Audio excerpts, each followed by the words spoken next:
ver 200 personas que han querido morirse, una se cortó las venas, otra se intentó ahorcar, otra se tomó 50 pastillas, entonces, y has visto tales cosas de tanta gravedad. Ha publicado casi una veintena de libros. Muchas de sus obras han batido récords de ventas a nivel mundial, ya que los temas que trata este psiquiatra son los que afectan a una sociedad a la que cada vez le cuesta más mantener sus valores. Doctor, ¿tú perdonarías una infidelidad?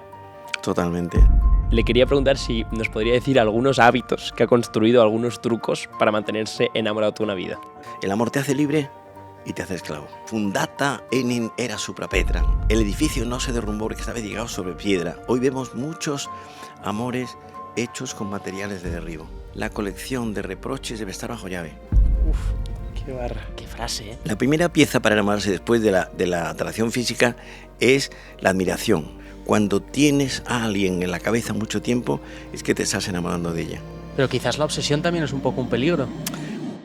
Hace aproximadamente 6 meses tuvimos a su hija Marianne en el podcast, aprendimos todo y más de ella y ella nos dijo que ella había aprendido todo de ti. Ahora soy el padre de Marianne. O sea, mucha gente me pregunta, usted es el padre de Marianne, o sea, es que en el currículum mío yo a veces lo pongo, digo, pues catedrático de universidad, tal, padre de Marianne. A nosotros nos han pasado cosas muy gordas. Yo tengo 4 hijas, he tenido solo un hijo. El único hijo que yo tuve cayó en la piscina en un descuido de la chica que se ocupaba de él y se ahogó. ¿Cómo superaste esa situación? Es un accidente brutal que desaparece la persona en ese momento más encantadora, que es un niño de 2 años, ¿no? ¿Por qué crees que estamos los humanos en este mundo? Estamos en este mundo para amar y para ser amados. ¿Qué es la muerte? Toda filosofía nace a orillas de la muerte. Y con eso dicho, ¿a ti te asusta la muerte?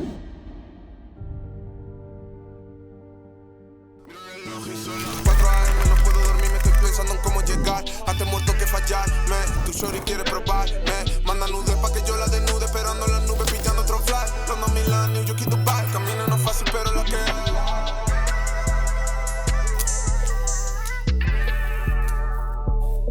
Muy buenas a todos y bienvenidos a un nuevo podcast de Nude Project. Hoy nos sentimos auténticos privilegiados de haber cambiado las cortinas azules que normalmente tenemos en el podcast por esta librería con más de 8.000 libros.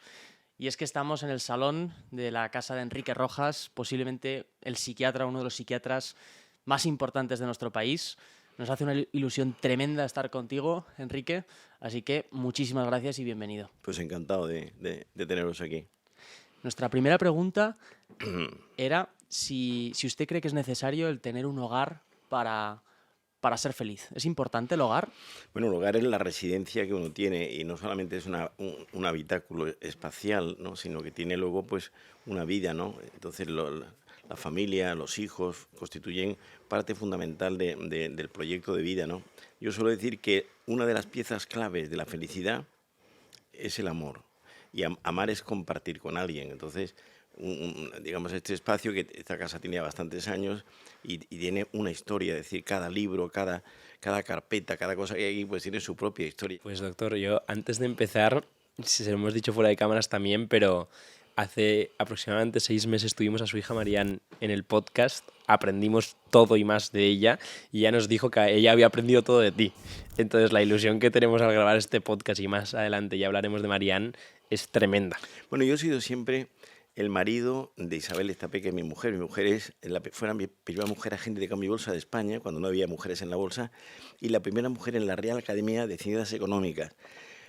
Y ahora soy el padre de Marianne. O sea, mucha gente me pregunta, usted es el padre de Marianne, o sea, es que en el currículum mío yo a veces lo pongo, digo, pues catedrático de universidad, tal, padre de Marianne.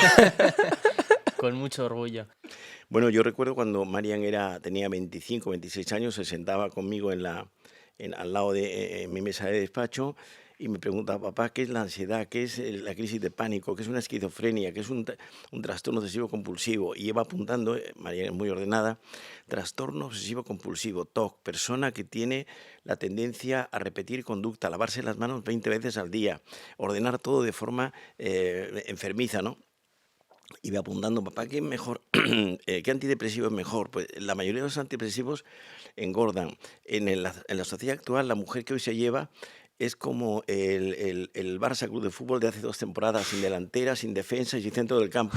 Entonces hay que dar medicación que adelgace. Entonces iba apuntando ella Ahora yo muchas veces le pregunto, oye, ¿qué me recomiendas con este enfermo? ¿Le doy esta medicación o le doy la otra? Oye, Enrique, y de todos estos libros, ¿cuál es su favorito? Bueno, yo tengo pasión por la psiquiatría, tengo pues unos 1000 libros de psiquiatría y luego tengo pasión por la poesía. O sea, yo soy una persona típica. O sea, yo, por ejemplo, hace poco estaba en una tertulia poética y yo he recitado a García Lorca, Miguel Hernández, Rafael Alberti. Me encanta el soneto, de hecho he escrito 2 libros, pero bueno, tengo una afición como la afición a la pintura, ¿no?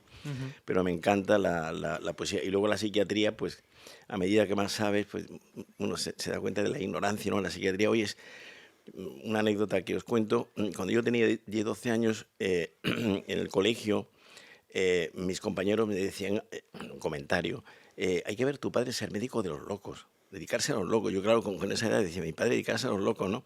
Hoy el psiquiatra es el médico que baja al sótano de la personalidad a poner orden y concierto. O sea, se ha convertido, en los países más desarrollados, en el médico de cabecera. Leíamos precisamente que creo que los dos médicos más solicitados eran el cirujano plástico y el psiquiatra. Hoy en día. El cirujano plástico no existía hace 30 años, se llamaba cirugía reparadora, un accidente de tráfico, tal. No olvidemos la importancia de la cara. Hago una nota a pie de página. Todo el cuerpo depende de la cara y toda la cara depende de los ojos. Es decir, el paisaje de una persona está en la cara, es el centro neurálgico de la persona. De hecho, nos enamoramos de una cara, el lenguaje de los ojos, la cara en su totalidad como morfología, ¿no? Entonces, hoy el cirujano estético es impresionante. Hay una obsesión incluso en la cultura del cuerpo. Una chica joven de 25, de 30 años, digo ya una señora de 60, se opera de la raíz de plantación del pelo, de la nariz, de la papada. Y el psiquiatra es impresionante. O sea, en este momento, yo cuando voy a Nueva York, yo doy clase en lengua, yo soy profesor visitante de la Universidad de Nueva York, que es la segunda universidad después de Harvard. La gente me pregunta, ¿tú eres psiquiatra, psicólogo, psicoanalista, psicoterapeuta? Porque todo el mundo sabe de este asunto. Nosotros vamos a dar, ahora dentro de unos meses, un curso en Madrid, es la 3ª vez que lo damos, mi hija María, mi hija Isabel y yo, sobre inteligencia emocional. Sería impensado los que han sido mis maestros, mi padre, Luis Rojo Ballesteros, López Ibor, Vallejo Nájera, un curso hace 30 años sobre inteligencia emocional. Explicarle a la gente, con arte y oficio, cómo te enamoras, cómo te mantienes enamorado, cómo perdonas a tu marido, cómo perdonas a tu mujer, cómo mantienes, decía Lord Byron, nota a pie de página, que era un poeta inglés, iconoclasta y machista, es más fácil morir por una mujer que vivir con ella. Sin comentario. Y ahora, Enrique, puedes ser duro con nosotros. ¿Qué piensas de los jóvenes? No, pues la juventud es una maravilla. O sea, el tema es que hoy el joven tiene un bombardeo informativo extraordinario. O sea, es muy difícil tener hoy 15 o 20 años y no estar perdido en la amalgama de cosas que le llegan a una persona. Por eso es tan importante que haya educadores sólidos. O sea, educar es convertir a alguien en persona. Educar es seducir con los valores que no pasan de moda. Educar es raíces y alas. Entonces, claro, en una sociedad como esta es muy complicado, por eso la importancia de los padres y los educadores. Los padres no podemos pretender que nuestros hijos practiquen cosas que nosotros no hacemos. Y la primera importancia de los padres es la coherencia, que es la pretensión, el esfuerzo de ser coherente. Es decir, que haya una buena relación entre lo que uno dice y lo que uno hace. Esa es la base, el subsuelo de la educación. Y doctor, has hablado mucho de el síndrome de Simón, si no me equivoco, que es muy habitual en los hombres de entre los 30 años. ¿Nos lo podrías explicar, por favor? El síndrome de Simón son las siglas, que parecen para el inglés, que se dan en un chico joven, sobre todo en el mundo occidental, excluyo Oceanía y Asia, en donde son estas características: soltero, 30 años en adelante, no se da en la mujer; soltero, inmaduro en lo afectivo, materialista o obsesionado con el trabajo, y en narcisista. Y debajo se esconde el Panic Commitment Syndrome, el síndrome del pánico al compromiso. Es decir, un chico de 30 y tantos años soltero que lo único que quiere es pasarlo bien y no comprometerse con nadie, porque el compromiso te hace perder libertad. Yo suelo decir que solo quien es libre es capaz de comprometerse. Y entonces, por ejemplo, el otro día, esto es muy común, estoy viendo una chica que es médico, que tiene ansiedad, que ha sido alumna mía, tiene 37 años, físicamente muy atractiva, lista, trabaja en un hospital en Madrid, y me dice, en la confianza que tiene conmigo: doctor Rojas, ¿no conocerías tú un chico de 30 y tantos años soltero que quiera casarse? Y digo, no lo tenemos fácil. Ese es el síndrome de Simón. En cambio, en la mujer no ocurre. ¿Por qué? Porque la mujer tiene una nota clave desde el punto de vista anatomofisiológico, que la mujer transmite la vida y la maternidad culmina a una mujer. Es decir, muchos hombres que no son padres no lo echan en falta.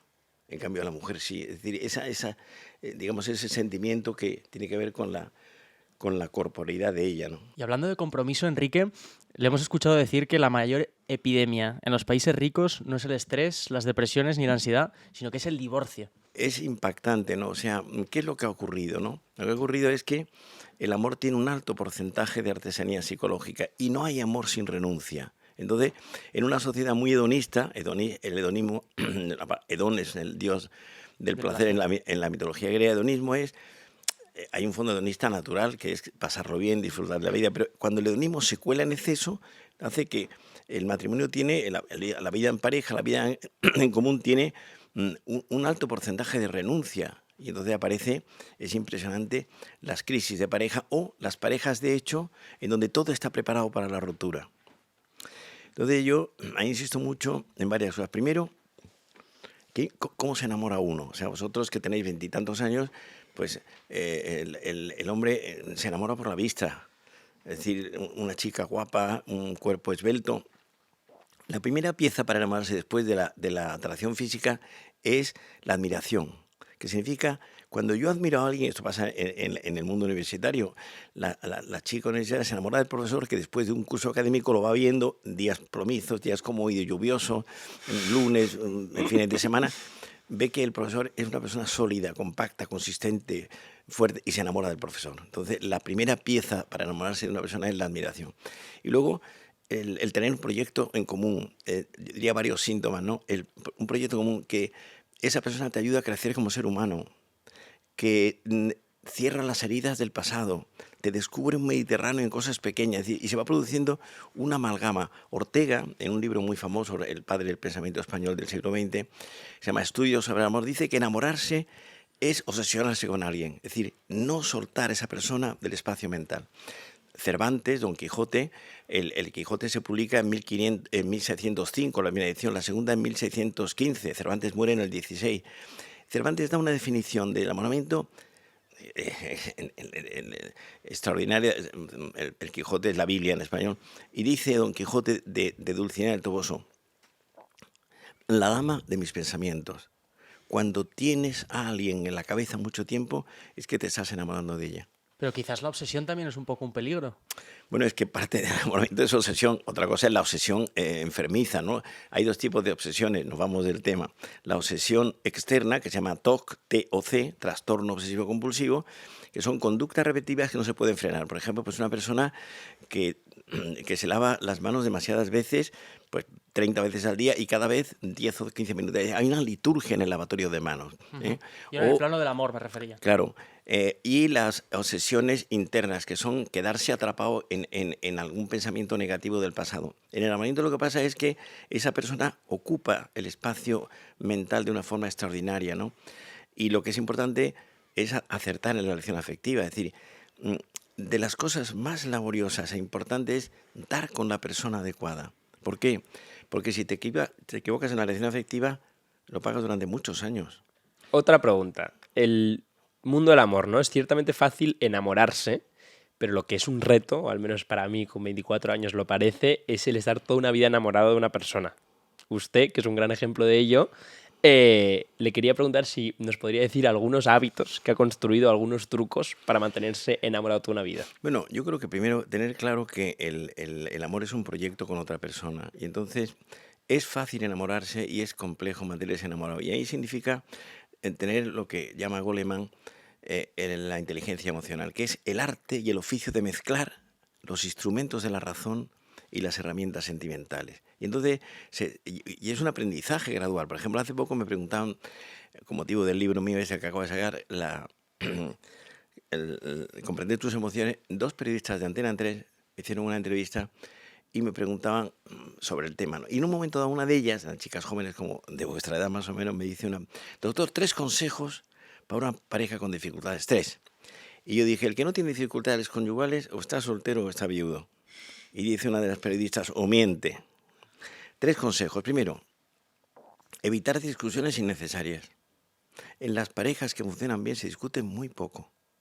Es un terreno resbaladizo y se convierte esa circunstancia en una especie de batalla dialéctica a ver quién gana. Y en esa batalla alguien suelta alguna andanada para derrumbar al otro. Primer consejo. Segundo consejo, no sacar la lista de agravios del pasado. La colección de reproches debe estar bajo llave.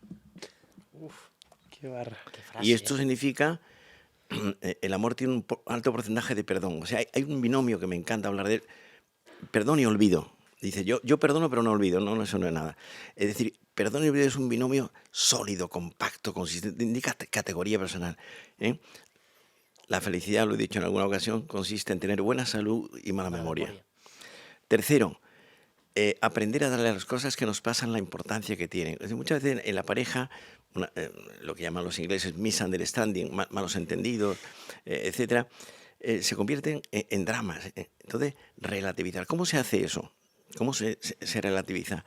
Es la visión del águila. Hay dos visiones que dicen los ingleses, el shorter vision, la visión corta, y longer vision, la visión larga. Es decir, la mejor manera de valorar las cosas con cierto temple es la visión panorámica desde arriba. Es decir, relativizar las dificultades y problemas. Y eso se hace poniendo las luces largas en la vida personal.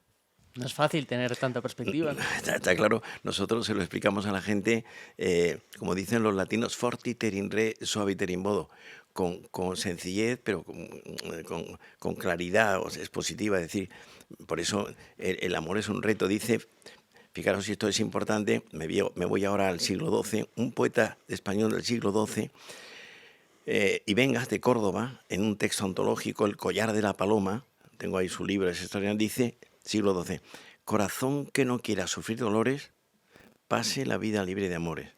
No hablo de hace unos días, hace no sé cuántos siglos, ¿no? Entonces, el amor tiene un alto porcentaje de artesanía psicológica. Lo diría de una forma más descriptiva. El amor es alquimia y magia y códigos secretos y complicidad. El texto eterno ardiendo al borde del camino. Es impresionante las frases que tienes, Enrique. No, bueno, mucha juventud hecho, acumulada, tío, este hombre.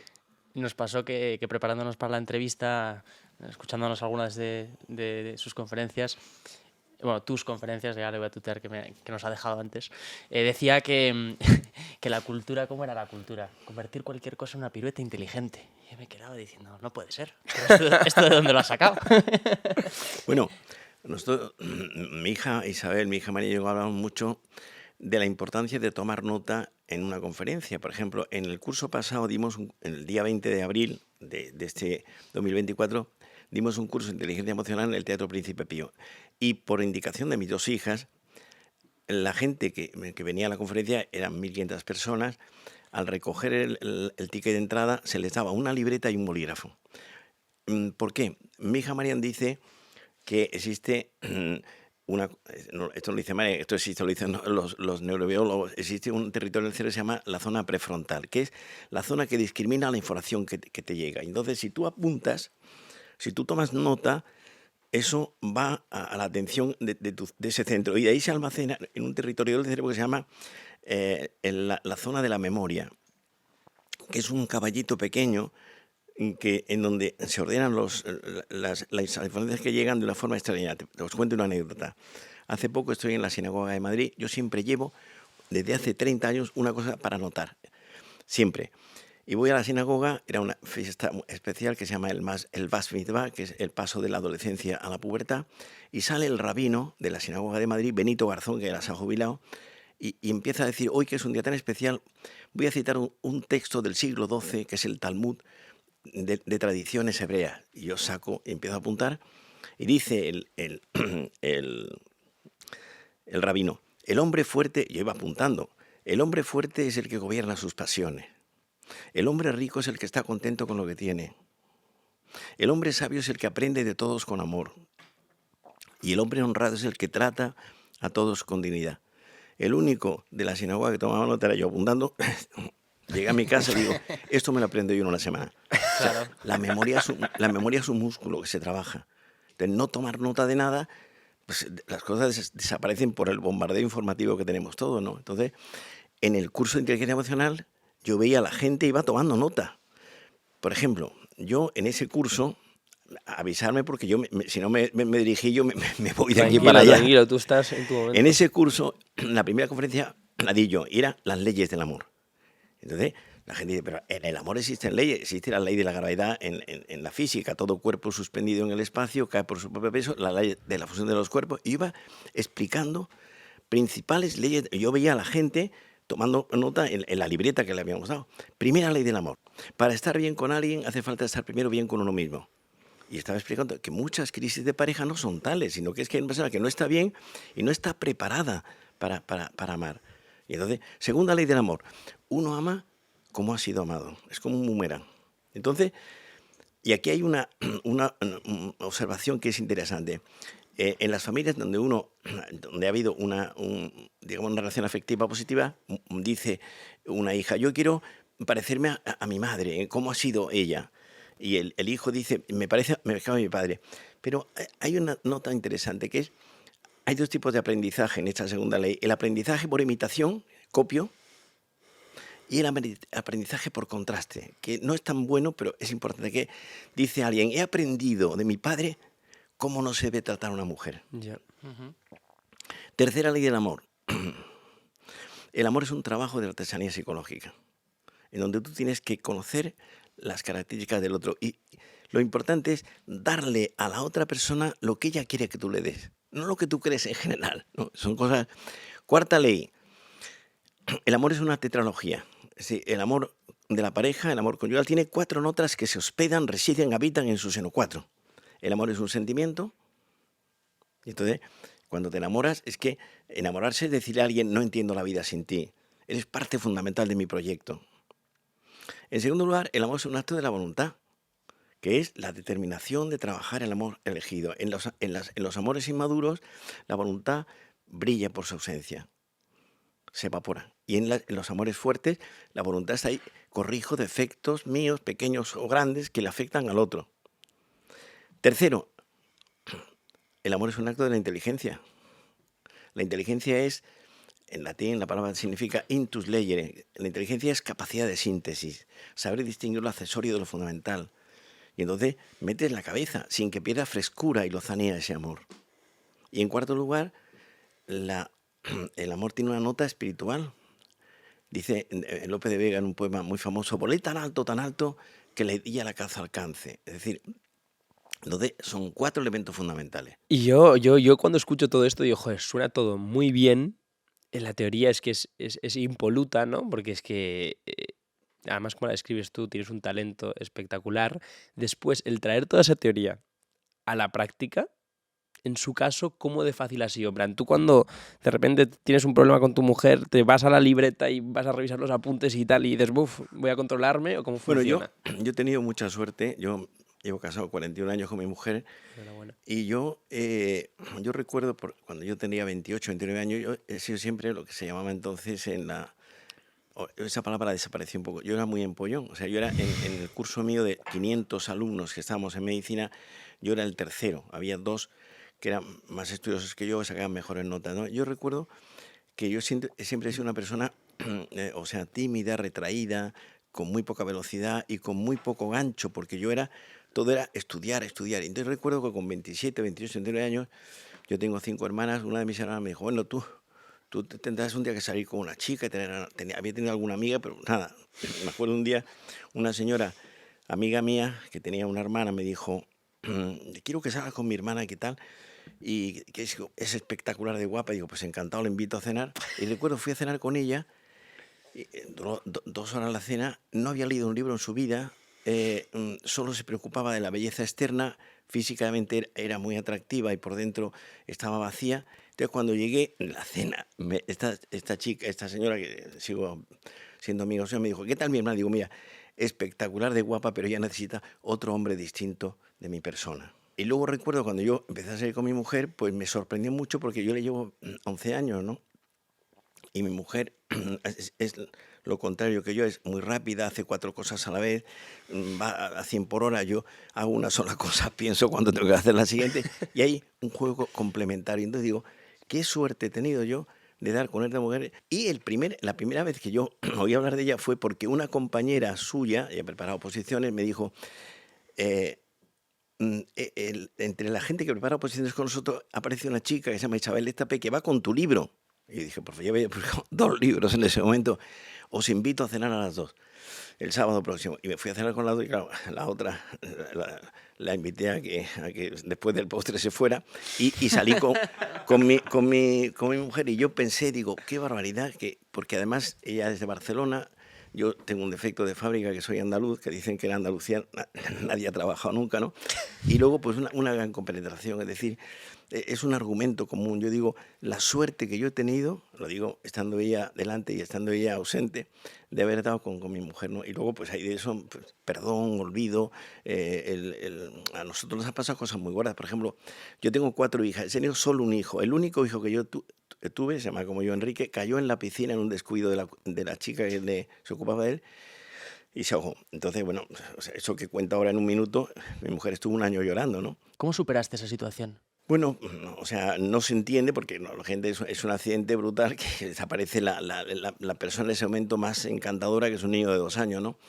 Yo tengo la suerte de ser una persona creyente y entonces pues me fui en esa dirección, en la fe, ¿no? Dios, dicen los que saben, esto lo dice Santa Teresa de Ávila, y Santa Teresa dice una frase en el libro de su vida que siempre me ha impresionado, que es: Dios habla por lo que permite. Es decir, Dios no manda cosas malas, porque para los que somos creyentes Dios es infinitamente bueno, una de las características, pero Dios permite que pasen cosas, ¿no? Entonces yo en ese sentido lo entendí, digo, Dios ha permitido esto, será para nuestro bien, porque lógicamente es de una ilógica absoluta, ¿no?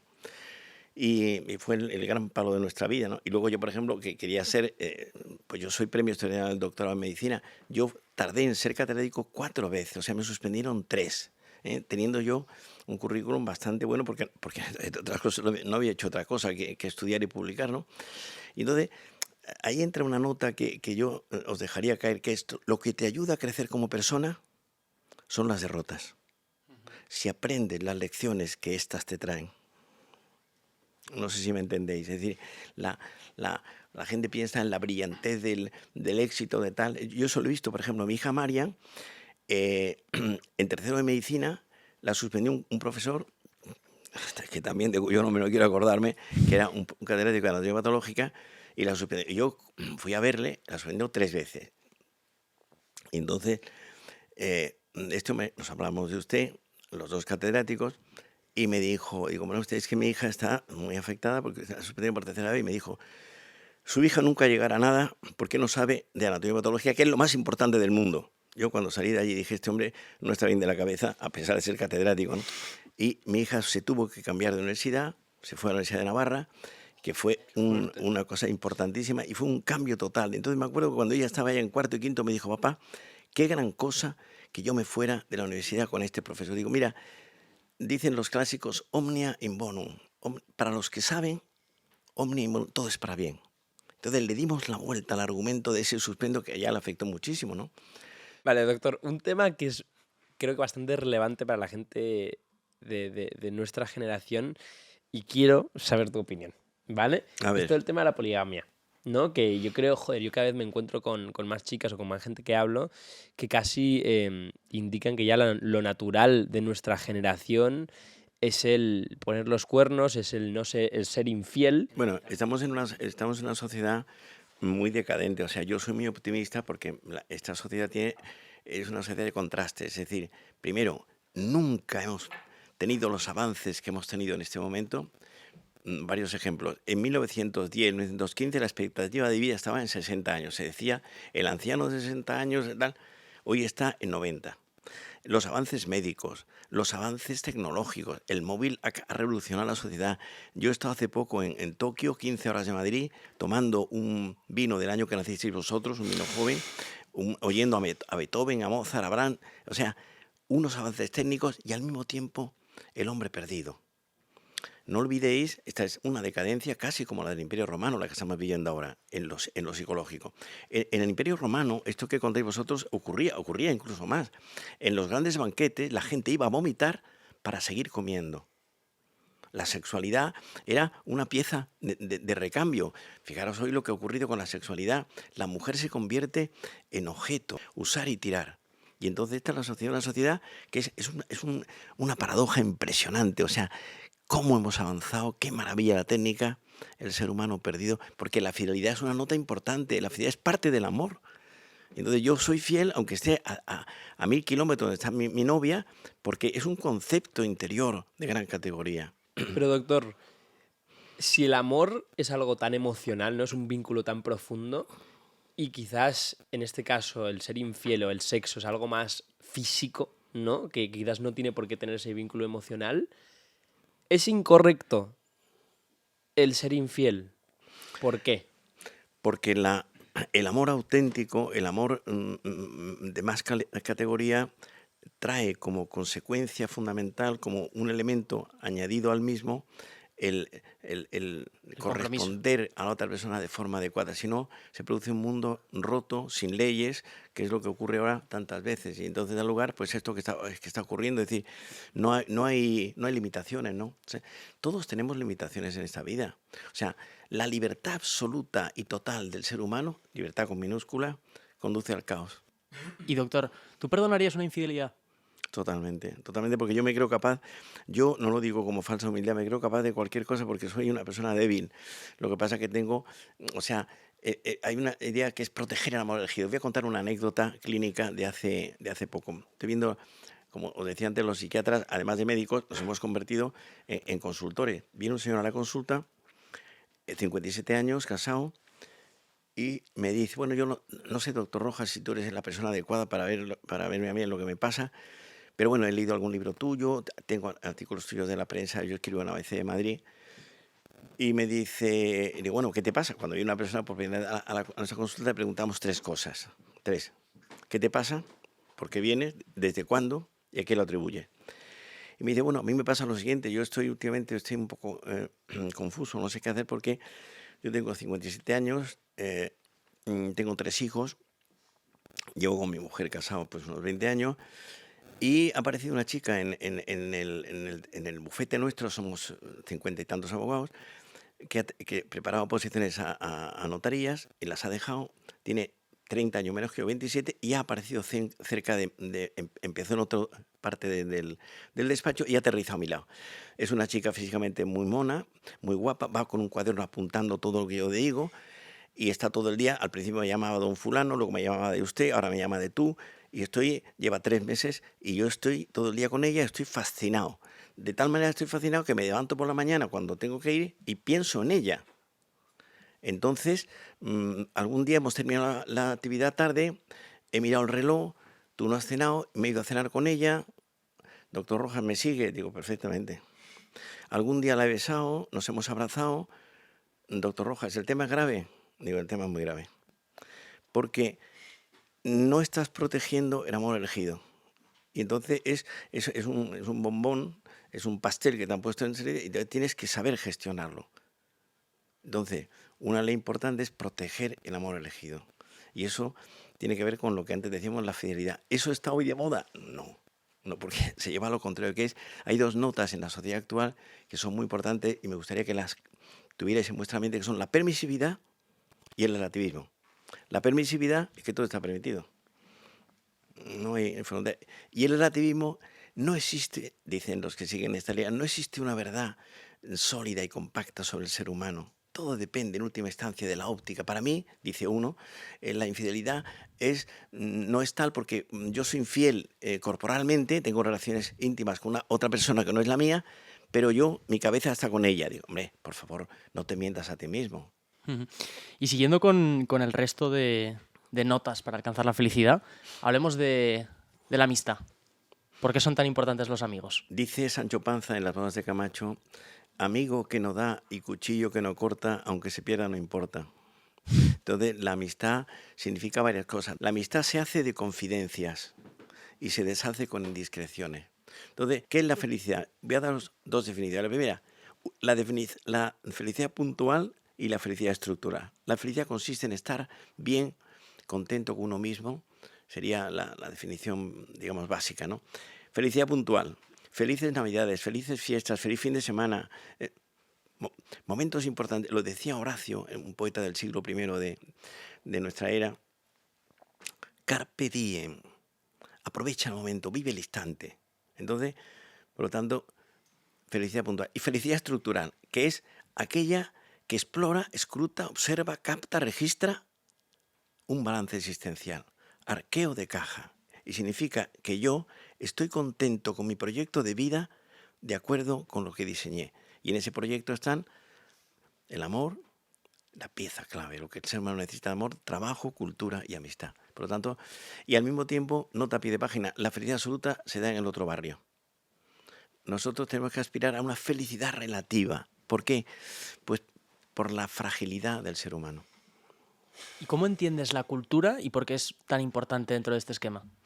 Porque la cultura te hace libre. O sea, la cultura es el acopio de conocimientos que hace que tú tengas un mejor gobierno de tu persona, ¿no? Entonces, si la cultura es muy alta, te lleva a un punto por encima, que es la sabiduría, que es saber gestionar bien tu trayectoria y al mismo tiempo discriminar lo que es bueno de lo que es malo, ¿no? No olvidemos una observación que quiero haceros en relación con la difícil que es tener una felicidad total. Hay una cosa que han descubierto, nos vamos de la psicología y de la filosofía de la felicidad a otro campo. Un grupo de neurobiólogos americanos, presidido por Marcus Reisle, han descubierto, han sintetizado un concepto nuevo, en mi libro este aparece bastante explicado, que se llama la voz interior negativa. O sea, es como una especie de susurro, no llega a ser en sentido estricto una voz, que sería una alucinación auditiva, que se mete dentro de nosotros y distorsiona la percepción de nuestra realidad personal. Os cuento, por ejemplo, una anécdota. Voy a dar una conferencia con mi hija Isabel en México el año pasado. Mi hija Isabel no está todavía tan acostumbrada a hablar como Marian o como yo delante de 10.000 personas. Eran 2.000 y pico. Y cuando sale de la conferencia me dice: papá, yo no he estado bien porque tenía la boca seca. Luego he estado yo, me encontraba nerviosa al principio y le digo: voz interior negativa. Y esto es fundamental. Nosotros tenemos que aprender en este sentido a darnos cuenta cuando viene, generalmente suelen ser en momentos de relax o de inactividad, y cómo nos afecta negativamente. Porque como todos tenemos limitaciones, defectos. Pues una chica va a una fiesta y de pronto está en una esquina sentada y empieza esa voz interior a decirle: no tienes éxito con los chicos, has engordado, físicamente no estás atractiva, eres un poco tímida, te falta fluidez en el lenguaje verbal, ¿me entendéis? Y se refiere a que hay una serie de sustancias hormonales, tiene una parte bioquímica, que se movilizan, que son el cortisol, la dopamina, que cambian la percepción que tienes de ti mismo de forma negativa. Y entonces mucha gente me dice: mire usted, pasa un fin de semana horroroso. ¿Qué te ha pasado? Me he puesto a pensar. Si piensas en negativo, empieza a decir: esto no ha salido, aquello no ha salido. ¿Cómo se controla esa voz? Primero, sabiendo cuándo viene. Segundo, conociendo el concepto de lo que es. Y tercero, utilizando una mensajería cognitiva. Es decir, en ese momento nosotros enseñamos a nuestros pacientes a que esa información que cursa en la mente le damos la vuelta. Y tú mismo te dices un mensaje mental positivo: todo va bien, no te agobies, trabaja tus objetivos, sé constante en las cosas, sé disciplinado, no te desanimes, venga, vamos arriba, adelante. Es decir, es un contrapeso mental a esa voz que se insinúa de forma tortuosa. Artesanía fina de la mente. Y dentro de la ecuación de la felicidad que hemos estado hablando, ¿cómo de relevante es para usted el dinero? Bueno, el dinero es importante. O sea, vamos a ver, el dinero significa tener una acomodación económica en la vida, y eso es ser realista. O sea, las personas poco realistas, que viven poco con los pies en la tierra, no tienen fundamento. O sea, hay que pensar, por ejemplo, he visto gente que dice, yo quiero dedicarme a las ciencias del mar. El otro día hablaba yo con un chico de 30 años que le gusta la pintura. Yo quiero ser pintor. Digo, mira, es que como tú no tienes nombre, no te conoce nadie por razones obvias, tú mañana haces una exposición y vendes un cuadro, pero de eso no vives. Entonces, tienes que tener un soporte económico de algo que te ayude a tener una economía relativamente buena. Entonces es fundamental. No olvidemos, ando con la felicidad, que la felicidad, esto me gustaría que lo guardaréis en vuestra mente, la felicidad no depende de la realidad, sino de la interpretación de la realidad que uno hace, la lectura que yo hago. Voy a contaros una anécdota que me pasó hace poco en Londres. Yo, os decía antes, voy a Londres ya hace muchos años, siempre a final de agosto o septiembre, llevo 20 y tantos años yendo, ¿no?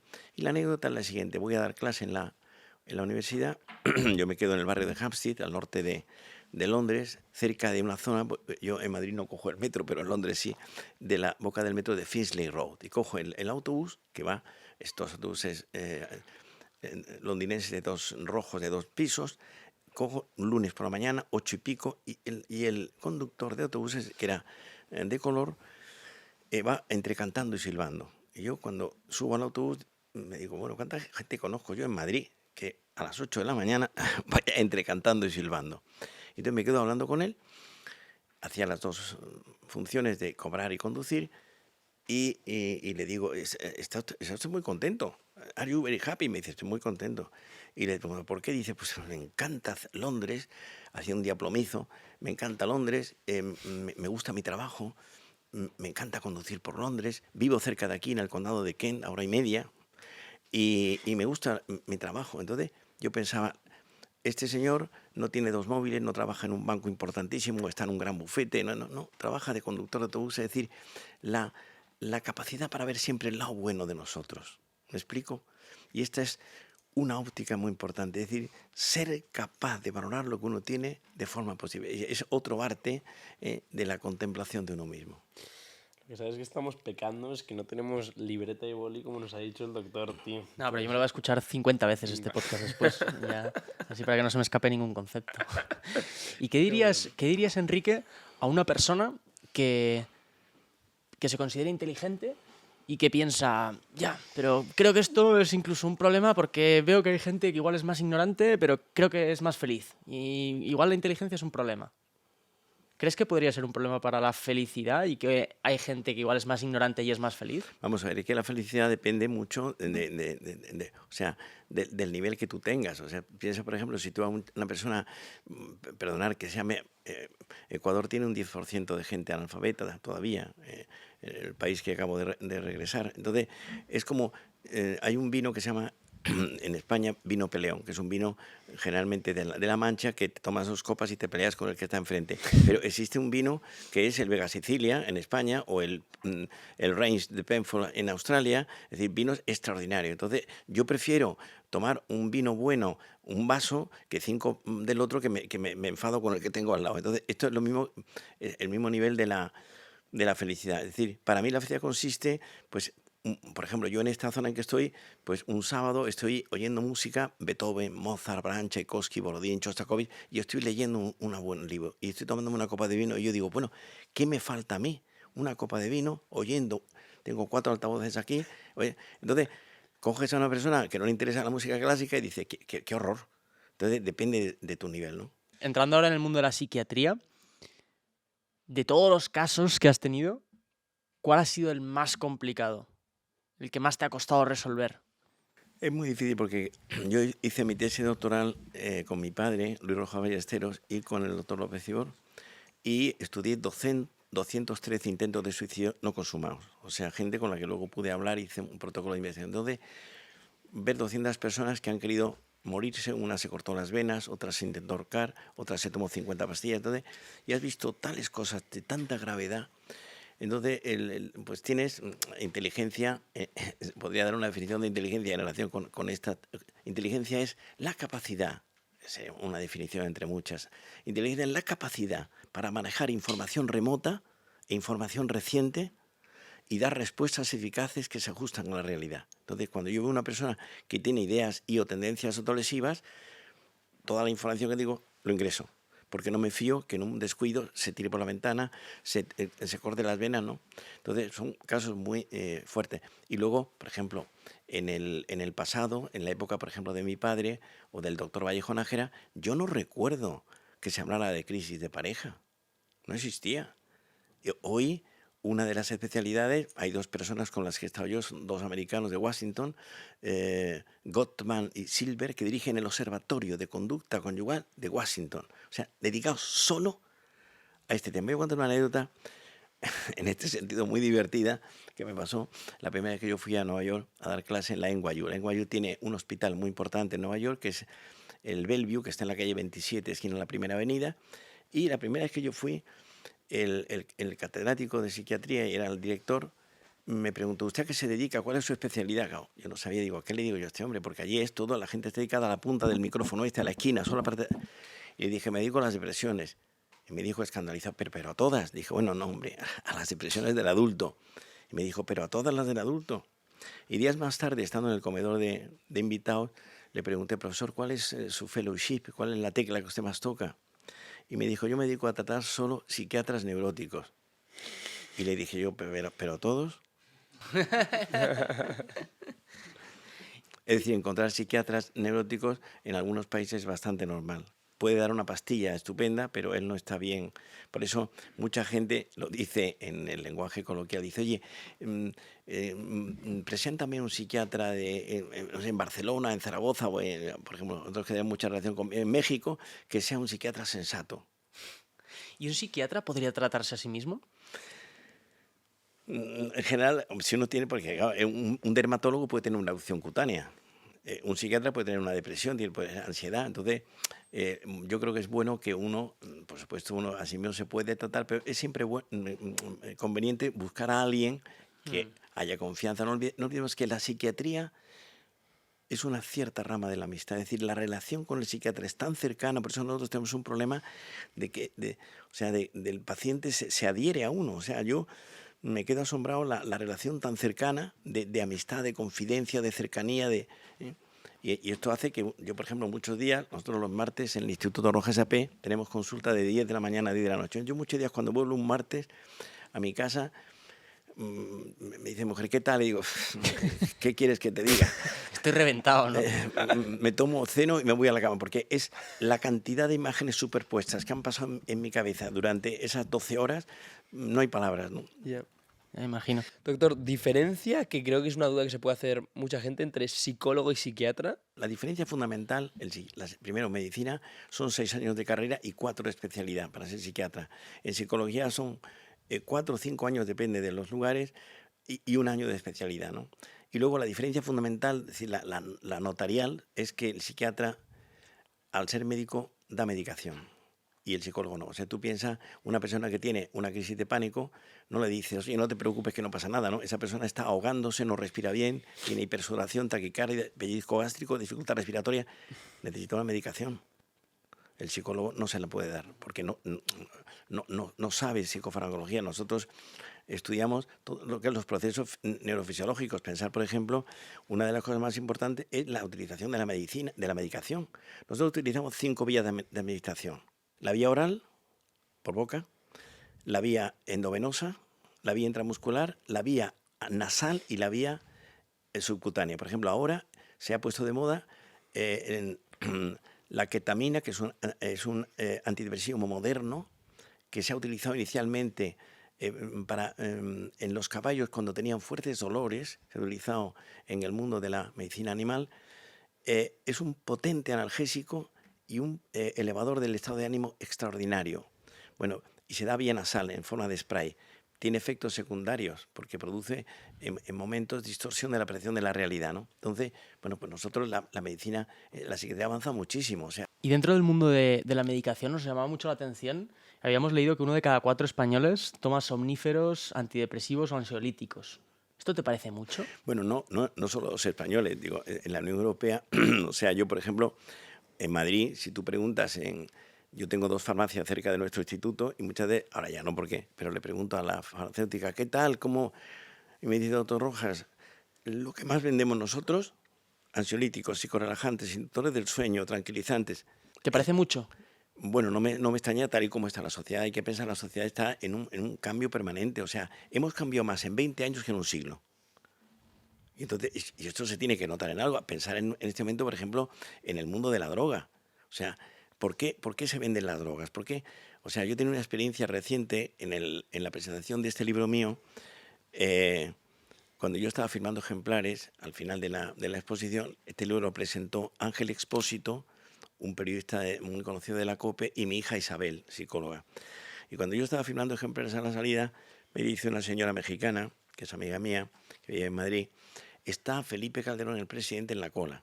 Y dije, hombre, yo, que me siento un poco mexicano, porque este año, en lo que va de año, he ido 7 veces a México. Se acercó, le dediqué un libro, le di mi tarjeta, me dio la suya, y 2 semanas después cené con él. Una cena interesante porque ser presidente de México tiene 130 millones de habitantes, pero tiene una frontera con Estados Unidos de 3.200 kilómetros. Entre Tamaulipas y Tijuana hay 3.200 kilómetros Y me dijo lo siguiente, había más gente en la cena, no fue una confidencia. Me dijo, el segundo empleador de México hoy es el narco. Fijaros qué pregunta. O sea, que en este momento el tema es una enorme gravedad. ¿Por qué la gente se droga? A ver, os pregunto yo a vosotros, ¿por qué la gente se droga? Para escaparse. Exactamente. Para huir de uno mismo y fabricar un mundo maravilloso en el que tú no es lo mismo que tomes heroína que cocaína, por ejemplo, hoy la misma marihuana, que es muy común en muchos sitios, la marihuana es como el café. La marihuana produce, está demostrado científicamente, un cuadro clínico que se llama síndrome amotivacional, o también le llaman síndrome de las 3 As. No digo el que toma una vez al mes marihuana o fuma un porro, no, sino el consumo crónico de esto produce este síndrome, que son 3 As. Apatía, A, partícula negativa, patos, afectividad. Una persona se vuelve indiferente. Abulia, falta de voluntad. Y astenia, una especie de cansancio anterior al esfuerzo. Y cuarto, se produce una disminución de la capacidad de concentración. Es decir, la concentración se dispersa, se hace en difusa, etérea, vaporosa, desdibujada, se desparrama. Joder, es que me encanta ¿Cómo lo describes? ¿Tienes un poder para utilizar las palabras? ¿Sabes lo importante? Bueno, llevo hablando en público, como mi mujer, como me tiene muy oído, cuando, por ejemplo, he dado una conferencia, mi mujer viene y dice, eso lo contaste hace 2 meses. Digo, sí, claro. Hay que ir sacando el catálogo. Vale. Vale, sí, en el tópico de las drogas. ¿Usted cree que hay drogas que son positivas, no? Porque yo he visto muchos estudios, o al menos muchos americanos, hablando de que todo el tema de las setas, a ciertos alucinógenos que hasta ayudan a ciertos pacientes o te dan una realidad, te abstraen del ego, la ayahuasca. ¿Esto le ve algún impacto positivo? Bueno, hay, también lo ve como escapismo? En este momento en algunos países de la Unión Europea y también en Estados Unidos se está hablando, por ejemplo, de la marihuana festiva y de la marihuana terapéutica. La terapéutica es aquella que te ayuda en algún sentido. Por ejemplo, mucha gente, joven y menos joven, fuma marihuana a última hora del día como psicorelajante. Y luego está la festiva, que es aquella que se da en un contexto de coparticipación, ¿no? Y ellos dicen que es lo mismo que el vino. No olvidemos, el vino es cultura. O sea, yo no conozco casi alcohólicos de vino, conozco alcohólicos de cerveza, alcohólicos de whisky, de ron, de bebidas destiladas. Entonces, hay un matiz diferencial. ¿Por qué se droga la gente? Lo has dicho tú, para escapar y también para fabricar un mundo en el que, digamos, te sientes bien durante un rato. La mejor droga es tener un proyecto de vida. Insisto, y eso es un diseño que yo hago particularmente y eso es impactante, ¿no? Entonces, porque no es una cosa artificial, hay que pensar, por ejemplo, la heroína, no sé si sabéis por qué se llama heroína. La heroína es la amapola roja que se extrae un jugo que se inyecta en vena y que produce lo que llamaban ellos el caballo. Es una sensación de trotar, de andar de maravilla, ¿no? Y se llama heroína porque en la guerra de las sedas y en China y en algunos países orientales, a los sujetos que le iban a amputar una pierna o tenían unos dolores brutales, se le daba esta droga que se llamaba heroica, porque neutralizaba de forma analgésica todas esas sensaciones y producía un impacto de paz extraordinaria, ¿no? Heroína. Hoy tenemos el fentanilo que viene de China y que se ha popularizado y que ahora se hace mucho en laboratorio. El fentanilo te produce una sensación de euforia muy grande. La euforia es un bienestar interior en el que tú te sientes mejor que nunca. Y eso dura 1 hora o 2, depende de la calidad y de la intensidad de la dosis que te apliquen, ¿no? Entonces, claro, pensemos qué es lo que está ocurriendo en el mundo. O sea, hay una demanda brutal en este sentido, ¿no? Pues pasando al siguiente tema, Enrique, queríamos hablar un poquito de tu hija Marian, más aún con la conexión que hemos tenido, con el éxito que tiene, que es una cosa alucinante. Ha hecho el libro más vendido de nuestro país, ¿no? O los 2 libros más vendidos de nuestro país. Yo creo que sí. ¿Por qué crees que ha tenido tanto éxito? ¿Ella apuntaba maneras ya desde pequeña?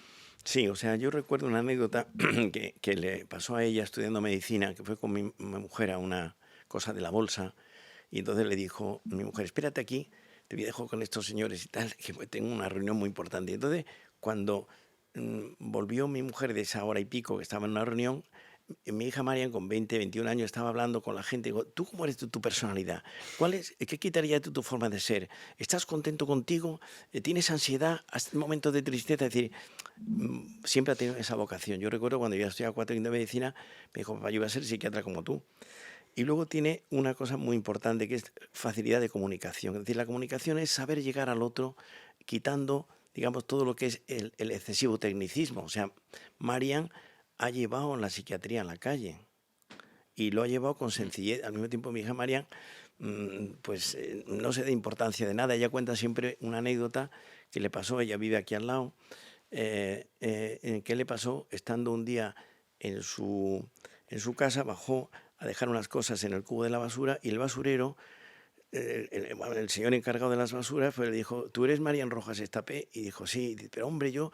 Y entonces le contó su vida y la escena era su marido, estaba con el hijo mayor en la ventana y le dice el hijo, papá, mamá está abrazada al basurero. Y dijo, ya sabéis cómo es mamá.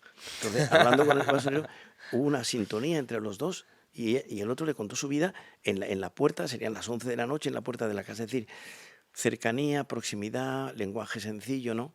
Saber exponer, y yo creo que eso ha sido el gran éxito de ella. O sea, es impresionante porque yo, estando, por ejemplo, este verano en Australia, pues por la calle una señora que era latina me dijo, ¿usted es Enrique Rojas? Digo, pues sí, soy Enrique Rojas. ¿Usted es el padre de Marian? Pues yo soy el padre de Marian. Es que oigo los podcasts de su hija, no sé cuándo. Es decir, ha tenido mucha resonancia, ¿no? ¿Y cómo se siente para ti, no? Porque además es en tu campo, es tu hija. ¿Tú cómo lo sientes cuando...? Bueno, pues una satisfacción muy grande, porque hay que pensar que yo le enseñaba a mi hija que era un ansiolítico, que era un psicorelajante, cuanto la clasificación de los antidepresivos. Toma nota, existen, por ejemplo, el primer antidepresivo, me acuerdo cuando se lo expliqué, el primer antidepresivo lo descubrió un alemán que se llama Kuhn, que había utilizado una estructura química que es el anillo bencénico. El anillo bencénico fue descubierto en el siglo XIX por Kekulé, un biólogo francés, y utilizó en enfermos con enfermedades de la piel 3 anillos bencénicos. No sé si os acordáis del benceno, pasamos de una cosa a otra, pero bueno, es muy importante. Y lo que se llama tricíclicos, que son 3 anillos bencénicos que lo utiliza vía oral. Entonces comprobó este doctor Kuhn que la gran mayoría de los pacientes con enfermedades de la piel no mejoraban, pero todos se sentían mejor de ánimo. Es decir, descubrió de forma inesperada el primer elevador biológico del estado de ánimo. Y entonces, bueno, pues yo me acuerdo cuando se lo explicaba a mi hija, me dice, papá, pero qué maravilla, ¿no? Digo, bueno, y esto, fíjate, papá, pero ¿qué diferencia hay entre la depresión y estar triste? Porque digo, bueno, la tristeza es un sentimiento negativo de melancolía por algo que te ha pasado negativo. En cambio, la depresión es un hundimiento global que dura mucho tiempo. O sea, yo puedo estar triste porque me ha pasado algo negativo, me ha puesto una multa, algo me ha salido mal, pero la tristeza de la depresión es muy prolongada y aparecen incluso ideas autolesivas. Estás hablando de una pérdida de la referencia con el mundo extraordinaria. Entonces, se trata de diferencias cuantitativas y cualitativas. Papá, ¿qué efectos secundarios tienen los antidepresivos? Diciendo sequedad de boca, pereza intestinal, y iba apuntando. Entonces, claro, yo digo, pues ha resultado positivo mi explicación a mi hija, que ha estado conmigo y que ahora muchas veces pues os cuento una anécdota de relación con ella, porque mi hija tiene una inteligencia emocional muy grande. Fijaros qué anécdota. Estoy en la consulta viendo un chico de vuestra edad que tiene ansiedad, ha tenido crisis de pánico, y la estamos viendo juntos y le pregunto al chico, oye, pues tú qué aficiones tienes, qué deporte haces, te gusta la lectura, y le pregunto al final, ¿y tú ves pornografía? Termina la sesión y me dice mi hija, papá, pero como yo estoy acostumbrado a que mis hijas me corrijan porque son más listas que yo, saben más que yo, y me dice, pero ¿cómo le preguntas a un chico de 22 años si ve pornografía? Esa pregunta está muy mal hecha. Y digo, ¿cómo debo hacerlo? Tú a un chico de esa edad le preguntas no si ve, sino cuánta pornografía ves. Pasa una semana, viene otro chico a la consulta con otro problema y le pregunto lo mismo, pues, ¿qué te gusta hacer en tus ratos libres? Y entonces le pregunto, ¿y tú cuánta pornografía ves? Y me dice, yo lo normal.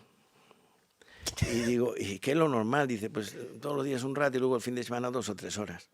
La pornografía cambia la percepción que tiene un chico de la mujer. Y hoy, quiero que sepáis, la primera epidemia en un joven, en Occidente, es la pornografía. No sé si habéis visto en estos últimos días de la prensa de Madrid, yo leo 2 periódicos de papel de Madrid, un anuncio de una página entera del Ministerio. Atención a la pornografía. Se sabe que los niños empiezan a ver pornografía a los 9 o 10 años, dice el anuncio. Y en la radio, en las cuñas publicitarias de la radio, ya está apareciendo. Es decir, la primera epidemia juvenil en este momento en Occidente es esto, que cambia la percepción de la mujer. Y por otra parte, hoy se sabe que la adicción, una cosa es verla con frecuencia y otra cosa la adicción es cuantitativamente más importante. La adicción a la pornografía es más grave que la adicción a la cocaína.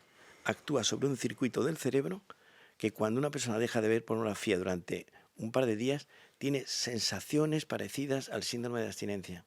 ¡Qué locura! Hoy no hay control porque hay que pensar que es una gran industria y entonces no se puede hacer nada más que educar a la gente, explicarles a la gente que este es un riesgo, y ahí entra la función de los padres y los educadores.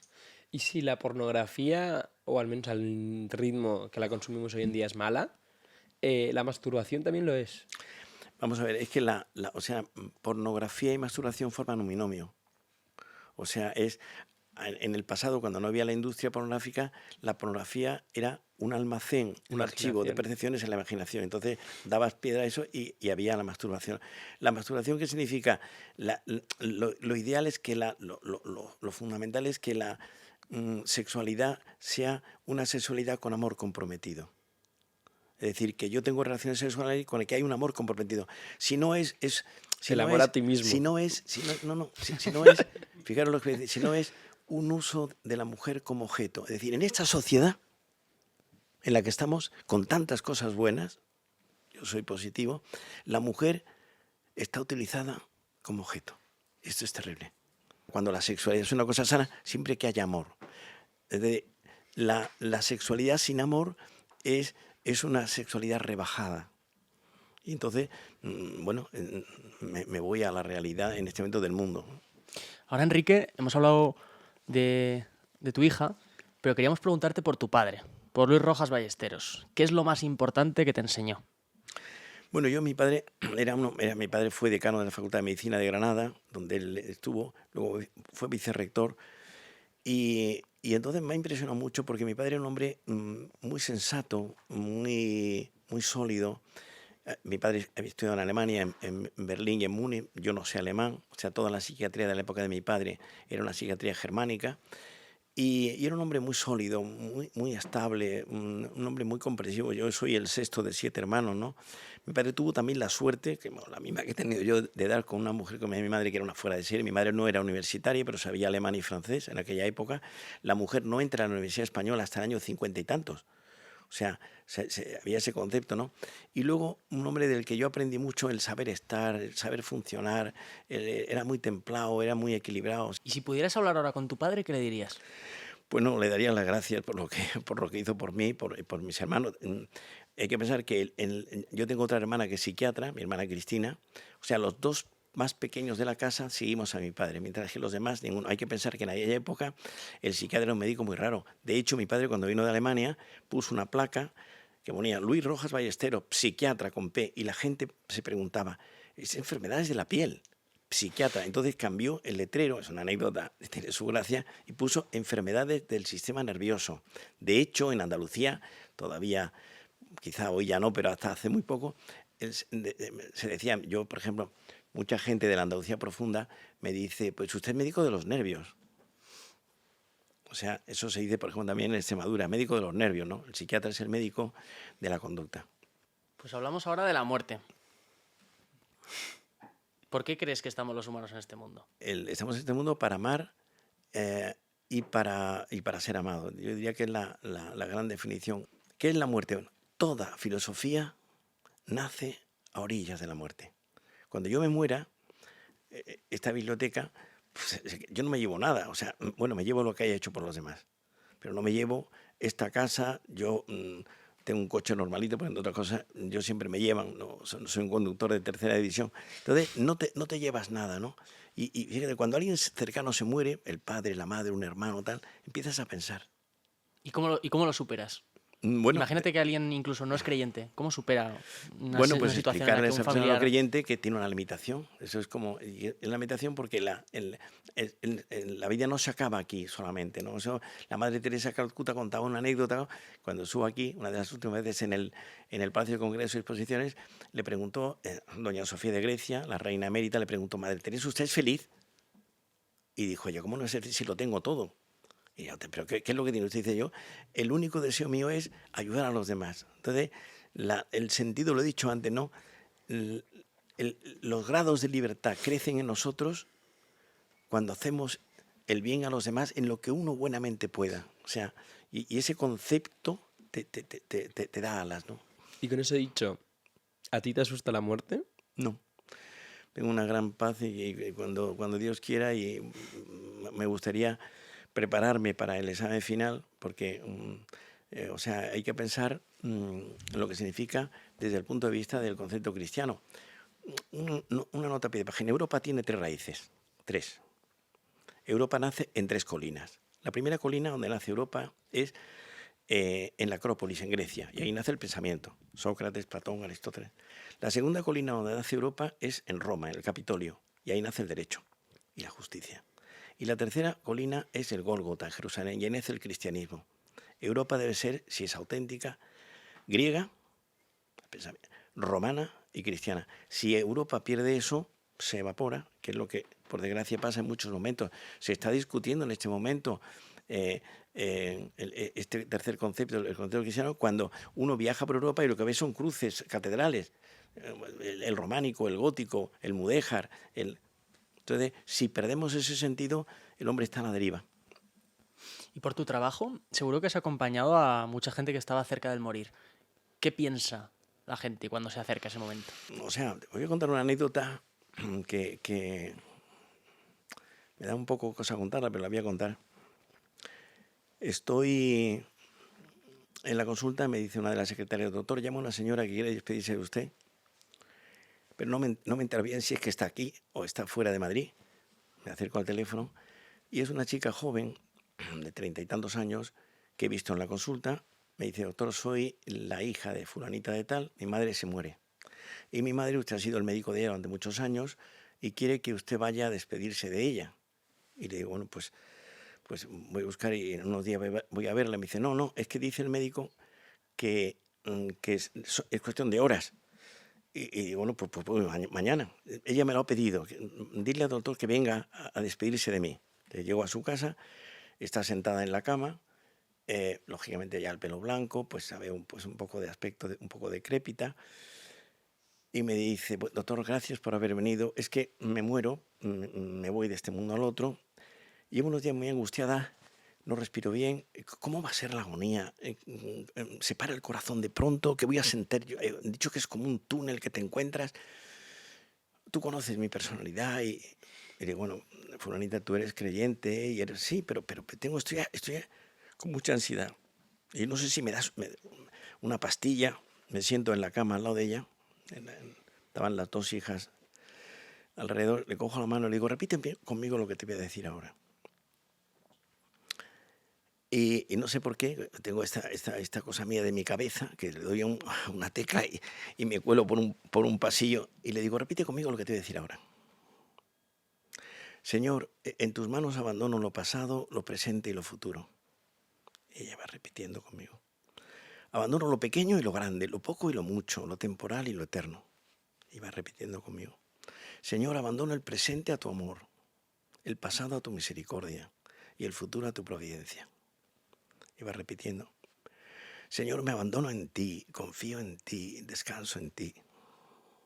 Yo no sé por qué arte de magia vino a mi cabeza el Salmo 17, que me lo repetía mi madre cuando yo era un adolescente, como yo tenía una gran vocación de leer, y vino a mi cabeza el Salmo 17. Le digo, repite conmigo esto. Señor, tú eres mi rey, mi roca, mi fortaleza, mi alcázar. Iba repitiendo ya. Mi libertador, Dios mío, dueño mío, escudo mío. Vino en ese momento el Salmo 22 a mi cabeza. El Señor es mi pastor, nada me puede faltar. En verdes praderas me hace recostar, me conduce hacia fuentes tranquilas y repara mis fuerzas. Yo, como tengo un botón automático, me fui, las dos hijas llorando, y a última hora de la tarde me llama una de las hijas y me dice, doctor, mi madre se ha muerto. Ha sido la mejor pastilla que le ha podido usted dar a mi madre. Se ha muerto con mucha paz. Es decir, nosotros no solamente somos médicos que damos fármacos, sino que estamos al lado de las personas. Por eso el psiquiatra es tan cercano y sale tu forma de ser. Yo tengo la suerte de ser una persona creyente sin ser ejemplo de nada, ¿no? Y entonces salió, dice él, un texto clásico, et abundancia enim cordis, de la abundancia del corazón abra la boca. Y salió en ese momento con esta persona que yo estuve con ella horas antes de que se fuera de este mundo al otro. Nos has dejado de piedra, Enrique. Esta es una...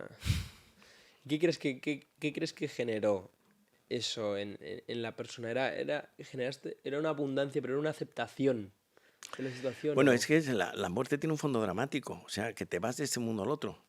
¿Y si te dieran la posibilidad de vivir de nuevo, qué harías de forma diferente? Pues yo creo que no cambiaría mucho, porque la verdad es que yo he sido siempre una persona muy ordenada. O sea, yo, por ejemplo, recuerdo cuando yo tenía 20, 21 años, 22, yo estudiaba medicina, yo tenía una libreta, yo siempre soy muy ordenado, y yo tenía modelos de identidad. Cuando yo sea mayor, me decía yo a mí mismo, me gustaría parecerme a mi padre, por ejemplo, a mi hermano el mayor. Tenía varios profesores que me atraían mucho, ¿no? Entonces yo no hubiera cambiado mucho, ¿no? Incluso, por ejemplo, esto que decía mi madre, me decía, tú es que no tienes... Yo soy de maduración tardía. O sea, yo con 30 años estaba como... Todo era leer, estudiar y tal. Entonces yo me di cuenta, a partir de esa edad, digo, bueno, yo tendré un día que casarme. Pero yo es que como no tenía además, no tenía éxito con las mujeres, porque es que no me preocupaba. Entonces recuerdo en alguna fiesta, yo con 29 o 30 años, pues me decía, bueno, oye, ¿tú no le pides el teléfono a una chica? Y digo, no se me ha ocurrido. O sea, era falta de velocidad. Y claro, cuando yo en un momento determinado me encuentro con mi mujer, pues digo, pero bueno, qué maravilla. Yo tengo un fondo providencialista. Digo, bueno, pero el de arriba me ha protegido. Porque yo, sin velocidad y además en un tiempo muy libresco, muy de los libros, muy de tal, y veo mucho la mano del de arriba, ¿no? En mi vida. Y con mis hijas. Doctor, aquí ya la última sección del podcast, que te hemos mantenido aquí mucho tiempo. Ahora, Enrique, vamos con las preguntas cortas. Eres uno de los psiquiatras más prestigiosos de España. ¿Cuál ha sido tu propósito en la vida? Pues intentar hacer algo por los demás y tener un proyecto de vida. ¿Eres feliz? Tengo una felicidad relativa, no absoluta. ¿Cómo lo sabes? Porque estoy contento conmigo mismo a pesar de mis limitaciones. ¿Cuál crees que es la peor enfermedad en la actualidad? Estar perdido de ti mismo, no saber a dónde vas. Es muy difícil en una frase, pero ¿cómo se resuelve? No saber a qué atenerse y no tener ideas claras de a dónde vas. Definición de felicidad. La felicidad consiste en estar contento con uno mismo al comprobar que hay una buena relación entre lo que yo he deseado y lo que yo he conseguido. ¿La vida es corta? La vida es corta y la vida es larga, ¿no? Lo importante es aprovecharla bien. ¿Cuál es la diferencia entre el amor y el enamoramiento? Enamorarse es decirle a alguien, no entiendo la vida sin ti, eres parte fundamental de mi proyecto. Y hay un peligro que es la idealización del otro. En cambio, el amor es un proyecto común con alguien con quien quiero hacerlo para siempre. ¿Cree en el amor a primera vista? Sí, se puede dar, o sea, es un fogonazo que te hace paralizarte, yo creo que sí. ¿Cuántos libros has leído? Bueno, no sé, porque soy un Soy un devorador de libros, pero muchos. Me encanta la poesía, me encanta la literatura, me gusta la novela, pero mi pasión es sobre todo en la literatura la poesía, que es Hoy viven las catacumbas. ¿Puedes recomendarme un libro? ¿De poesía? De lo que quieras. El Quijote, El Quijote. ¿Cuál es la mayor sorpresa que te ha dado la vida? Pues mis hijas, que nunca pude pensar que fueran tan completas. Si fuera ministro de Sanidad, ¿qué haría? Me rodearía de gente que sepa de sanidad, porque de sanidad pública sé lo justo. Eres un apasionado de la pintura. ¿Qué es para ti el arte? Bueno, hay una inteligencia que se llama la inteligencia creativa, que es la capacidad para fabricar un mundo de belleza que nace de uno, ¿no? Yo tengo pasión por la pintura abstracta, que es un lenguaje extraordinariamente rico, en donde tengo 4 o 5 pintores. Mi pintor es Miró, me gusta más que Picasso y que Dalí, pero luego me gusta mucho la pintura americana de vanguardia, que son excepcionales. Tengo pasión por San Francis y por Wilhelm de Kooning, que a lo mejor en España no se conoce mucho, pero son extraordinarios. ¿Cuál es la primera pregunta que hace a sus pacientes? ¿Qué te pasa? ¿Por qué vienes a vernos? Da conferencias delante de miles de personas. Un consejo para no ponerse nervioso hablando en público. Tener muy claro lo que vas a decir y llevarlo muy bien preparado. Si tuviera 50 años más de vida, ¿en qué los invertiría? Pues en ayudar a la gente a vivir con paz y con alegría. Pues doctor, Hasta aquí nuestro podcast de hoy. con eso mismo vamos a hacer una breve conclusión, que yo lo que le quería decir es que Marian tenía toda la razón. Eres más de lo que nos podíamos esperar y ahora me creo que te has leído todos los libros que hay aquí dentro. Pero voy a terminar con una poesía del siglo XII-XIII, de las coplas a la muerte de su padre, del maestre don Rodrigo, de Jorge Manrique. Recuerde el alma dormida, avive el seso y despierte contemplando cómo se pasa la vida, cómo se viene la muerte tan callando. Jorge Manrique. Nos dará a todos que pensar. Gracias, Enrique. Muchas gracias, Muchas gracias. doctor.